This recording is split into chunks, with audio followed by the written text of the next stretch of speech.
agora ven unha ponencia que a min gústame especialmente. O que pasa que tiveron, eu entendo, porque moitas veces, claro, poste a escribir e todo, tiveron o típico error. Eu decateime rapidamente cando estaba lendo o título, porque dicía, non entendo que pon isto aquí. Claro, faltalles un error que xa sabes, de lipotimia deste, non? Claro, vou na ler ben porque ás veces non se entende, porque faltalle unha coma, non? O salmón, xa dixen antes que me gustaba moito o salmón, non? O salmón, como batea do mexillón de río. Isto quere dicir que, claro, ten dous problemas. Un, que en galego dice como bate, non? Que eu imagino como o salmón bate, claro, como bate, e o autor é o mexillón de río, que igual que Camarón da Isla ou Chiquito da Calzada, ou toda esta xente que ten o pseudónimo para que non se saiba quen o escribiu, non? Para que teña unha identidade secreta. De todas maneiras, eu vou dicir o nome, deixo-vos con el explicándovos como batea o salmón.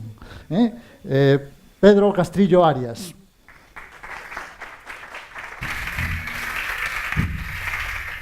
Hola, boas tardes. Eu sinto, pero non vou falar de como cociñar sushi nin cousas destas. Vou falar dun traballo realizado na Facultade Veterinaria de Lugo, dentro do programa de doutorado Campus do Mar, realizado por dous grupos de investigación.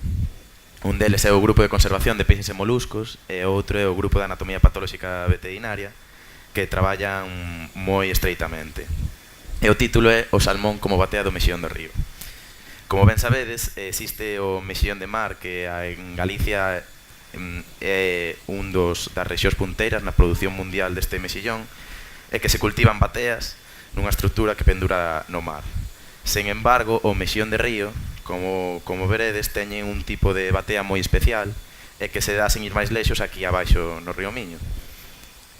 E do mexillón de que vos vou falar concretamente é o mexillón margaritífera, que é un molusco bivalvo con unha extrema importancia biolóxica, porque realiza unha gran función de filtración da auga, pola que pasa polo seu interior grandes volúmenes de auga ao día, e tamén porque é un indicador da calidade da auga. Deste xeito, aquí como podes ver, existe un problema moi grave cas poboacións dos mexillóns, porque se atopan gravemente avellentadas. Como podes ver nesta imaxe, son mexillóns de máis de 50 anos de idade. E tamén estas poboacións atópanse enormemente reducidas, polo que se atopa en perigo crítico de extinción. Se atendemos á súa distribución por toda Europa, podemos ver que Galicia supón o seu límite meridional, polo que o fai un lugar clave para a súa recuperación. Unha das medidas da súa recuperación consiste en realizar o cultivo artificial da especie co fin de obter sementes ou mexillóns juvenís para poder repoboar as zonas máis afectadas. E isto realízase aquí en Lugo concretamente, nunha única planta que existe na Península Ibérica, que comezou a súa actividade con un proxecto europeo, o proxecto LIFE, e que está a continuar agora co proxecto da Fundación Biodiversidade.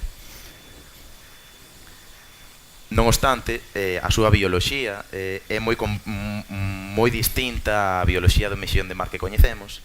E aquí temos as mexillonas que se poñen de parto. Chaman ao veterinario e dicen, mira, teño unha mexillona a parir. No, as mexillonas están en estado salvaxe, expulsan milleiros de gloquidios, que son as larviñas, que teñen este movimento característico de peche das súas valvas. E aquí dispersanse pola auga, río abaixo. E aquí, prestad atención porque ven aquí a cuestión. Os mexillóns, co fin, como non poden nadar a contracorrente, diseñaron un mecanismo para evitar acabar xeración tras xeración no mar, que consiste en subirse a un peixe que o usa como autobús. Entón pasa a través das branquias do peixe, anclase a superficie da branquia, e durante 6-9 meses, como se fora un embarazo, medra, sofre unha metamorfosis a xuvenil, como dixen antes, que se caracteriza por ese peiño que vedes aí, que lle axuda a enterrarse na area. Deste xeito, podedes comprender este símil que fixen entre as bateas e as branquias dos peixes, na que o peixe non só sirve de mero soporte, sino que tamén fai de transporte e de gardería. E aquí o Mexillón de Río, en de que seña de río e non de mar, tamén viu, non sei se coñecedes a serie esta de narcotráficos galegos, a de Fariña. O que teño que facer para non ter que ir ao mar, o que teño que facer para non ter que ir ao mar, para non ter que ir ao mar. Pois sí, os esforzos que ten que facer o mexillón para non ter que ir ao mar. Aínda que ao principio un montón de gloquidios adhírense ás branquias, ao final da parasitación son uns poucos logran permanecer nas branquias e medrar. Polo que existen outros moitos problemas no seu cultivo. Aproveitando este cultivo e aproveitando do gran descoñecemento que non se sabe o que ocorre nesta fase parasitaria, pois aproveitamos para estudar o desenvolvemento do mexillón e por outro lado estudar o daño que crean as larvas, que causan as larvas nesta branquia, neste hóspede.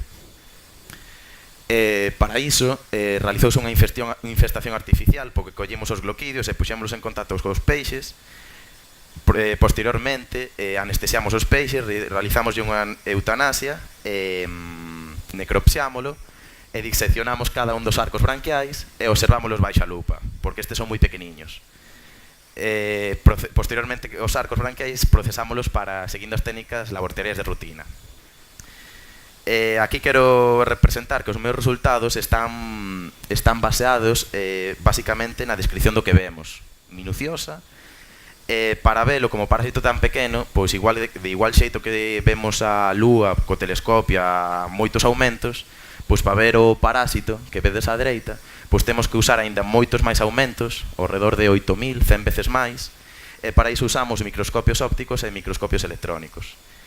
E para iso, pois para distinguir tanto un como outro, pois temos que describir, pois aquí vemos os cráteres, e aquí á dereita, pois vemos as células epiteliais, que aínda que non se veñan moi ben, teñen un patrón característico como se fose de huella dactilar. Polo que usando o microscopio óptico, ao inicio da infestación, pois foi exitosa, conseguindo que un gran número de gloquidios adheriran ás branquias dos filamentos rapidamente, como vedes, pellizcando as branquias. Sen embargo, rapidamente o tecido responde englobando, como vedes, englobando estas larvas, pero rapidamente moitos deles expulsanse de forma prematura, como vedes aquí, un nódulo sen ningún baleiro, sen ningún parásito. Polo que queríamos indagar un poquinho máis a ver que é o que está causando esa expulsión prematura. E para iso usamos a histoloxía, que estuda a resposta do tecido frente a un patóxeno. E aquí vemos a máis detalle o parásito e vemos como a resposta consiste en quista o gloquidio rodeando, aumentando o número de células e aumentando o seu tamaño, creando unhas células moi redondeadas.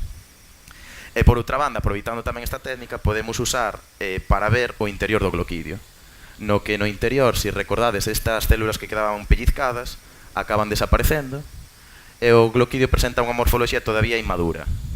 Sen embargo, ten que pasar 6 meses, entre 6 e 9 meses nas branquias e medrar ata 5 veces o seu tamaño. E aquí o temos xa unha vez realizada a metamorfose, con toda a morfoloxía, os tecidos ben formados, típicos do adulto. Aquí vemos o tracto digestivo, o peiño que víamos antes moverse e a cavidade do manto. E algo que vos preguntaredes é como despois isto se desprende das branquias e continúa a súa vida libre. E isto podémoslo ver mediante outra técnica que é o microscopio electrónico de barrido, que vemos a superficie das branquias, e os parásitos correspóndense con estas estruturas nodulares. E vemos, ou vimos, que o parásito iba perdendo o contacto pouco a pouco, creando unha estrutura pedunculada, que se pode entender como se fose unha gota de auga desprendéndose. Finalmente, obtemos na estación de cultivo aquí do Veral, obtemos gran número de sementes listas para medrar en condicións de cultivo e ser liberadas ao medio. E que se poden ver aquí como estes puntiños diminutos nesta placa Petri, que se corresponden con sementes de menos de medio milímetro de tamaño. E temos que traballar baixo a lupa. E outra pregunta que nos facíamos era que ocurre, que secuelas causa esta parasitose nos peixes unha vez a caída dos parásitos. pois afortunadamente ou podemos ver que as lesións que víamos antes, tanto na lupa como en histoloxía, regresaban á normalidade quedando sen secuelas. Para finalizar, gustaríame destacar que os grandes esforzos que están facendo en investigación na acuicultura pois non só teñen unha aplicación na produción para o consumo, senón que tamén serven para mellorar a biodiversidade e o medio.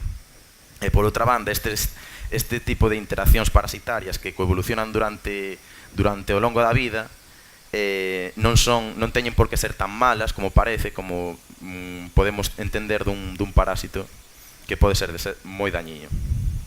Moitas gracias pola vosa atención.